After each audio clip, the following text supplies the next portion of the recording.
അവസാനം ഞാൻ പ്രസിഡൻ്റായിട്ടാണ് സ്ഥാനം ഒഴിഞ്ഞത്. അപ്പോൾ MA ബേബി ആ സ്ഥാനത്തേക്ക് തിരഞ്ഞെടുക്കപ്പെട്ടിരുന്നു.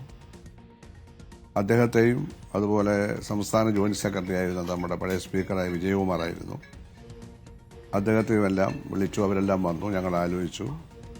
ഈ ജൂലൈ 1-ാം തീയതി, അതായത് അടിയന്തരാവസ്ഥയുടെ 7-ാം ദിവസം SFIയുടെ അഖിലേന്ത്യാ കമ്മിറ്റി പ്രഖ്യാപിച്ച ഒരു പഠിപ്പ് മുടക്ക സമരം, നാഷണൽ സ്റ്റുഡൻറ് സ്ട്രൈക്കാണത്.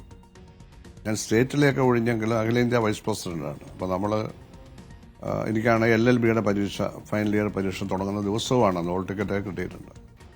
അപ്പം ഞങ്ങൾ ചർച്ച ചെയ്ത് സമരത്തിന് പങ്കെടുക്കാം, പ്രകടനത്തിനും സമരത്തിനും പങ്കെടുത്ത് അടിയന്തരാവസ്ഥക്കെതിരായിട്ടുള്ള പ്രക്ഷോഭണം നടത്താമെന്ന് തീരുമാനിച്ചു. പരീക്ഷയ്ക്ക് പോകണ്ടാൻ തീരുമാനിച്ചു. അത് AK സെൻറ്ററിൽ പോയി അവിടെ ചുമതലയുണ്ടായിരുന്ന TK രാമകൃഷ്ണൻ സാഹിബിനെ കണ്ട് അദ്ദേഹത്തിൻ്റെ പൊളിറ്റിക്കൽ സാങ്ഷനും വാങ്ങി ഞങ്ങൾ യൂണിവേഴ്സിറ്റി കോളേജിൽ പോയി. അവിടെയുള്ള മുഴുവൻ കുട്ടികളും പഠിപ്പ് മുടക്കി വന്നു. ഒരു 2,000 കുട്ടികളുണ്ടാവും. ഓപ്പോസിറ്റിലുള്ള റോഡിൻ്റെ കിഴക്കേ ഭാഗത്തുള്ള സംസ്കൃത കോളേജിൽ കുട്ടികൾ പഠിപ്പ് മുടക്കി ഇപ്പുറത്ത് വന്നു. യൂണിവേഴ്സിറ്റി കോളേജ് എല്ലാം കൂടെ 10,000 സ്റ്റുഡൻസ് ഉണ്ട്.